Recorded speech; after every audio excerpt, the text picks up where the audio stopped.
यहाँ पर हम लगातार आपके सवालों को अपने शो में शामिल कर रहे हैं और हमारे मार्केट एक्सपर्ट आपके सवालों पर सही और सटीक सलाह आपको लगातार दे रहे हैं, तो आप अपने सवाल हमें भेजते रहिए। चलिए आगे बढ़ते हैं और इस वक्त हमारे साथ लाइव कॉलर विनय जुड़ चुके हैं। विनय, गुड आफ्टरनून, पूछिए अपना सवाल।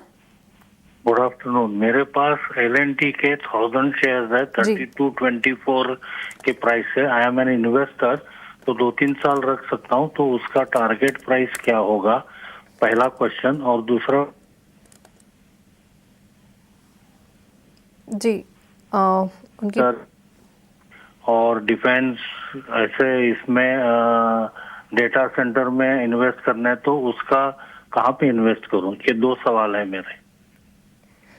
दूसरा आपका सवाल एक बार फिर से रिपीट करेंगे? हाँ जी, मुझे इन्वेस्ट करने 20-25 lakh data centre, semiconductor, AI related और डिफेंस स्टॉक में, तो वो कौन से 3-4 स्टॉक्स होंगे? और L&T के ऊपर मुझे एडवाइस चाहिए। 20-25 लाख आप इन्वेस्ट करना चाहते हैं? हाँ जी। जी बिल्कुल, ठीक है विनय, आपके दोनों ही सवालों पर आपको जवाब मिलेंगे। अजीत जी, इस वक्त हमारे साथ विनय जुड़े हुए हैं और इनके पास जो पहला इनका सवाल है उसी पर बात करते हैं।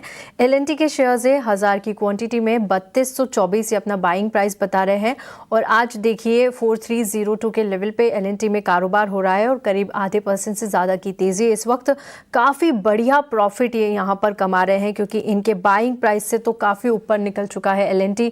इन लेवल्स पर क्या करना चाहिए, क्योंकि लॉन्ग टर्म के निवेशक हैं ये, 1 से 3 साल के लिए रख सकते हैं? क्या बड़े टारगेट्स आने वाले दिनों में यहाँ पर नजर आएंगे? बिल्कुल तृप्ति, देखिए जब भी हम L&T की बात करते हैं तो हम बात करते हैं इंडिया के इंफ्रा स्टोरी की। और जिस तरीके से हमने देखा है कि साल दर साल बीच-बीच के कुछ पड़ाव जरूर आते हैं कि जहाँ पे कि स्टॉक आपको कंसोलिडेट होता नजर आता है, बट लार्जली आपका ट्रेंड पॉजिटिव साइड पे बना हुआ है। जिस तरीके से अभी पिछले करीब 1.5-2 साल का कंसोलिडेशन एंड हुआ है, मुझे लगता है करीब 4700-4800 तक के टारगेट्स आपको 6 महीना से साल भर के टाइम होराइजन में आपको देखने को मिल सकते हैं। और मेरे हिसाब से उन लेवल्स के बाद दोबारा से आपको एक बार को पोजीशन को अपना रिव्यू करना चाहिए। उसके अलावा जो सेक्टर्स की उन्होंने बात की कि जहाँ पे कि आपको इन्वेस्टमेंट की अपॉर्चुनिटी आप ढूंढ रहे हैं, देखिए अभी बहुत सारी चीजें नीश जो है कि अभी तक इन पे काम शुरू होना है या फिर होगा, काफी लंबे टाइम होराइजन के। तो एटलीस्ट अगर आपका व्यू 5 साल 7 साल का है तो डेफिनेटली आप डिफेंस स्पेस में से HAL, BEL, ये कुछ एक ऐसे नाम है जहाँ पे कि आप कंसिस्टेंसी देख सकते हैं। उसके अलावा Anantraj from the data centre pack, जहाँ पे कि काफी बड़ी इन्वेस्टमेंट कर रहे हैं। BEDL फॉर आपके जो क्रिटिकल मिनरल्स और GMDC, ये कुछ एक ऐसे नाम है जो कि लॉन्ग टर्म के हिसाब से, बट आपका टाइम होराइजन काफी लंबा होना चाहिए। बिकॉज पहले आपकी इन्वेस्टमेंट होगी, उसके बाद फिर आपका एग्जीक्यूशन और उसके बाद फिर उसके रिजल्ट्स। तो काफी लंबे टाइम होराइजन के अगर आप हैं तो डेफिनेटली आप कंसीडर कर सकते हैं इन नामों को। के निवेशक है उस लिहाज से आपको सलाह भी काफ़ी अच्छी यहाँ पर मिली है। HAL, भारत डायनामिक्स, अनंतराज, काफ़ी सारे यहाँ पर जो कंपनीज हैं उनके नाम बताए गए हैं अजीत जी ने। इनमें आप लॉन्ग टर्म के लिए निवेश करिए, लेकिन ध्यान रखिए अपना जो व्यू है वो यहाँ पर लॉन्ग टर्म का ही रखिएगा। चलिए आगे बढ़ते हैं और इस वक्त अगले लाइव कॉलर हमारे साथ जुड़ चुके हैं, राजेंद्र। राजेंद्र, गुड आफ्टरनून, पूछिए अपना सवाल। राजेंद्र, आप सुन पा रहे हैं मेरी आवाज? हेलो जी राजेंद्र, आप अपना सवाल पूछिए। नमस्कार madam, good afternoon. Good afternoon sir. Madam, एक तो मेरे पास है एक तो है राइट्स, 200 शेयर है 235। ओके। एक राइट्स है 200 शेयर 235। जी ठीक है। और कितने क्या व्यू रहेगा आपका, कब तक आप होल्ड करके रख सकते हैं राइट्स को? और एक मेरे पास DB रियल्टी है। AB realty, okay. हाँ जी। कितने शेयर्स है? DB रियल्टी है मेरे पास है 1000 शेयर है 185। ठीक है।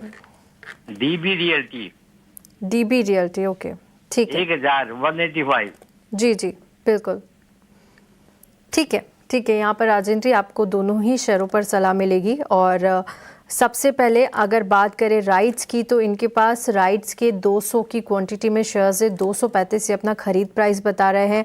आज 220 के लेवल पे कारोबार कर रहा है। इनके बाइंग प्राइस से नीचे आ गया है। पिछले 6 महीनों का चार्ट देखें तो 11 से 12% तक टूटा है और 1 महीने की बात करें तो वहां पर भी करीब 3% तक की गिरावट ही देखने को मिली है। थोड़ा सा नुकसान इन्हें इस शेयर पे, इस काउंटर पे होता हुआ नजर आ रहा है। दूसरा जो इनका शेयर है वो है डीबी रियल्टी। ये बता रहे हैं कि 1000 की क्वांटिटी में शेयर्स है और 185 इनका बाइंग प्राइस है।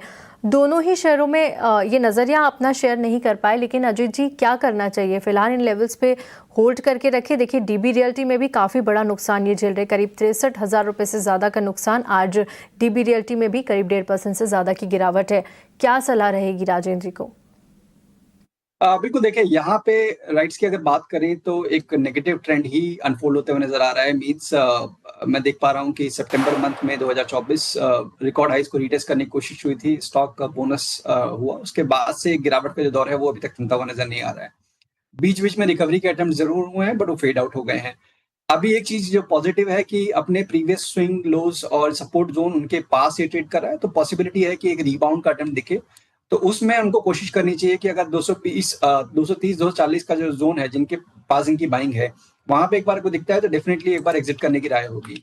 डीबी रियलिटी इसमें भी देखिए बहुत वॉलेटाइल मूव्स देखने को मिल रहा है। मींस 240 से 90 और फिर एक अटेम्प्ट हुआ था रिकवरी का, बट वो दोबारा स्पीड आउट हो गया और आपने दोबारा से उसको रीटेस्ट करते हुए देखा मेजर लोस को। तो अगर आपका नजरिया शॉर्ट टर्म का है, मेरे हिसाब से कोई भी रिबाउंड आता है 140 के पास तो रिड्यूस करने का होगा। और इस तरीके के स्टॉक जो कि बहुत ज्यादा वॉलेटाइल होते हैं, अवॉइड करिए अगर आप इस तरीके की वॉलेटिलिटी को नहीं झेल सकते तो। काफ़ी अच्छी सलाह यहाँ पर अजीत जी ने आपको दी है कि आपका जो एपेटाइट है वो इतनी वॉलेटिलिटी को नहीं झेल सकता है, तो इस तरह के वॉलेटाइल स्टॉक्स को यहाँ पर निवेश के लिहाज से अवॉइड करके चलिए।